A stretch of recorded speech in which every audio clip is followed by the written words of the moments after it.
পঞ্চায়ত নিৰ্বাচন সমাগত আৰু পঞ্চায়ত নিৰ্বাচনৰ পূৰ্বে গ্ৰামাঞ্চলৰ যিসমূহ দৰিদ্ৰ পৰিয়াল সেই দৰিদ্ৰ পৰিয়ালসমূহ পঞ্চায়ত ৰাজ ব্যৱস্থাৰ দ্বাৰা কিমান উপকৃত হ'ল ইয়াৰ এখন প্ৰতিচ্ছবি আমি দাঙি ধৰিব বিচাৰিছো। আৰু এই মুহূৰ্তত আমি আছো আমগুৰি উন্নয়ন খণ্ডৰ অধীনস্থ বৰাহীবাৰী গাঁও পঞ্চায়ত। আৰু এই বৰাহীবাৰী গাঁও পঞ্চায়ত আমি ইতিমধ্যে দেখুৱাইছো এই যিসকল মহিলা, এই মহিলাসকলে তেওঁলোকে বিভিন্ন ধৰণৰ দুৰ্ভোগত ভুগি আহিছে। যোৱা যি পঞ্চায়ত নিৰ্বাচন হৈছিলে সেই পঞ্চায়ত নিৰ্বাচনৰ পিছত কিন্তু এওঁলোকে যিসমূহ সুবিধা পাব লাগিছিলে সেই সুবিধাসমূহৰ পৰা বঞ্চিত হৈ আছে। পঞ্চায়তৰ ব্যৱস্থা অধীনস্থ প্ৰধানমন্ত্ৰী আৱাস গৃহ, অনাময় ব্যৱস্থা সকলোখিনি তেওঁলোকে যি অৰুণোদয় আঁচনি পাব লাগিছিলে সকলোখিনিৰ পৰা তেওঁলোকে ইতিমধ্যে বঞ্চিত হৈ আছে বুলি কৈছে। আৰু এই মুহূৰ্তত যিহেতু আমি দেখুৱাইছো আজি ইয়াত অঞ্চলবাসী ইতিমধ্যে আহি উপস্থিত হৈছে, মই যিহেতু দেখুৱাইছো ইয়াৰ মহিলাসকল আহি উপস্থিত হৈছে, তেওঁলোকে বিভিন্ন সমস্যাৰ কথা কৈছে। আৰু মই কাষতে এটা প্ৰধানমন্ত্ৰী আৱাস গৃহ দেখুৱাব বিচাৰিছো।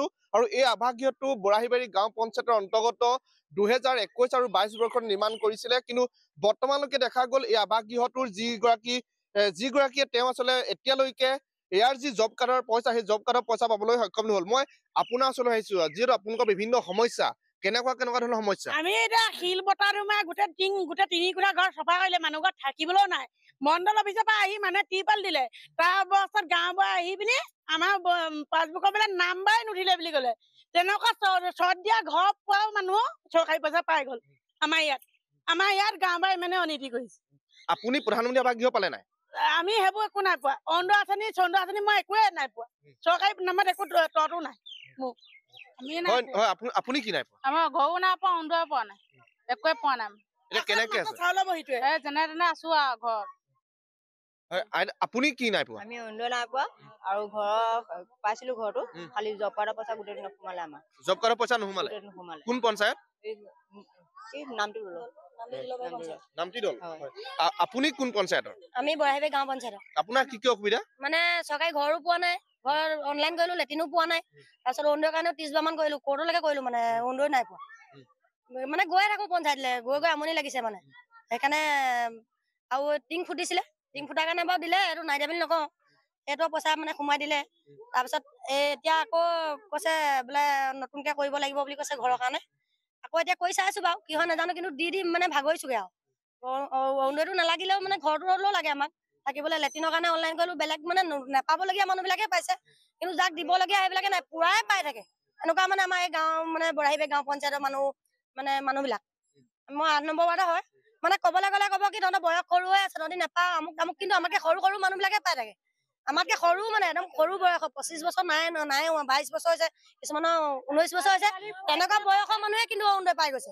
আমাৰ কিন্তু 30 বছৰ বয়সতো আমি মানে 30 বছৰ 35 বছৰ বয়সত একো মানে ডাঙৰ বিধৱা মানুহ আছে, আমাৰ মাহঁতে পোৱা নাই। এনেকুৱা মানুহ আছে, মানে সৰু বিলাকে পাইছে। হয়, নিশ্চয় মই এইসকল মহিলা দেখুৱাইছো। আৰু যিহেতু আমি NK TVয়ে পঞ্চায়তে আমি যি অভিযান চলাইছো, যোৱা সময়ছোৱাত কেনেকুৱা ধৰণৰ পঞ্চায়তৰ উন্নতি হ'ল, কেনেকুৱা ধৰণৰ পঞ্চায়ত উন্নতি কৰিলে। আৰু আজি আমি আমগুৰি উন্নয়ন খণ্ডৰ অধীনস্থ বৰাহীবাৰী গাঁও পঞ্চায়তৰ এইসকল যিসকল মহিলা আমি দেখুৱাইছো, ইয়াত সকলো মহিলা আহি উপস্থিত হৈছে। মই এতিয়া আপোনাৰ ওচৰলৈ আহিছো, আপোনাৰ কেনেকুৱা ধৰণৰ অসুবিধা? মোৰ এনে চবে আছে, খালি মোৰ এই জব কাৰ্ডৰ পইচাটো সোমোৱা নাই ঘৰৰ। কিমান দিন হ'ল?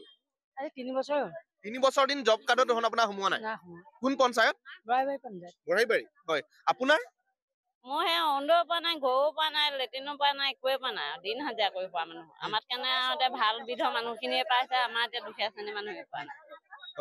আপোনাৰ যিহেতু ঘৰটো আপুনি নিৰ্মাণ কৰিছিলে, জব কাৰ্ডৰ ধৰণে 21-22 আপুনি বনাইছিলে, পালে নাই পইচাটো? জব কাৰ্ডৰ পইচা নাই পোৱা, আৰু লেট্ৰিনো নাই পোৱা, অৰুণোদয় পাওঁ পালি একো পোৱা নাই? একো নাই পোৱা। আপোনাৰ কি আছে? মোৰ এতিয়া লেট্ৰিন নাই পোৱা, তাৰপৰা মই ঘৰটো পালো বাৰু, মই 8 নম্বৰ ৱাৰ্ড নিয়লত আছে কৈছো। তাৰপৰা মই অৰুণোদয় নাই পোৱা, মোতকৈ সৰু মোৰ বা-বাদিভাই পাইছে। মোৰ এতিয়া 3 ল'ৰা-ছোৱালী মাক যদি মই বাৰু আজিলৈকে মই নাই পোৱা, মই আমাৰ মাহঁতেও নাই পোৱা।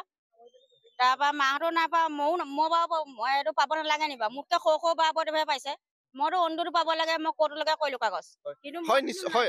হয়, নিশ্চয়কৈ এইসকল হৈছে মহিলা। আৰু এই মহিলাসকল আমি যিহেতু দেখুৱাইছো পঞ্চায়তত বাস কৰে, এওঁলোকে পঞ্চায়তৰ বৰাহীবাৰী গাঁও পঞ্চায়তৰ 8 নং ৱাৰ্ডৰ এওঁলোক হৈছে নিবাসী। কিন্তু দেখা গ'ল যোৱা কাৰ্যকালত বৰাহীবাৰী গাঁও পঞ্চায়তে যি ধৰণে উন্নয়ন কৰিব লাগিছিলে, যি ধৰণে এই গ্ৰামাঞ্চলৰ যি দৰিদ্ৰ লোক, এই দৰিদ্ৰ লোকসকলক যেনেধৰণে আচলতে তেওঁলোকক প্ৰধানমন্ত্ৰী আৱাস গৃহই হওক, বিভিন্ন ধৰণৰ দৰিদ্ৰৰ কাৰণে যিসমূহ আঁচনি আহে আচলতে সেই আঁচনিসমূহ এওঁলোকক আচলতে প্ৰদান কৰিব লাগিছিলে, কিন্তু সম্পূৰ্ণৰূপে ব্যৰ্থ হ'ল বৰাহীবাৰী গাঁও পঞ্চায়ত। আৰু ইয়াৰ পৰাই আচলতে এখন ছবি প্ৰতিফলিত হৈছে যে পঞ্চায়ত ৰাজ ব্যৱস্থাৰ যোগেদি আচলতে এই দৰিদ্ৰ লোকসকল কিমান উন্নয়ন হ'ল সেয়া কিন্তু এখন প্ৰতিচ্ছবি দাঙি ধৰিছে। আৰু যিহেতু বৰ্তমান সমাগত পঞ্চায়ত নিৰ্বাচন, আৰু এই সমাগত পঞ্চায়ত নিৰ্বাচনৰ পূৰ্বে এই যিসকল লোক এই লোকসকলৰ যি সমস্যা এই সমস্যাসমূহ সমাধানৰ ক্ষেত্ৰত যি ধৰণৰ পদক্ষেপ গ্ৰহণ কৰিব লাগে সেই ধৰণৰ পদক্ষেপ গ্ৰহণ কৰিব নে নকৰে সেয়া কিন্তু পৰৱৰ্তী সময়ত লক্ষণীয় হৈ উঠিব।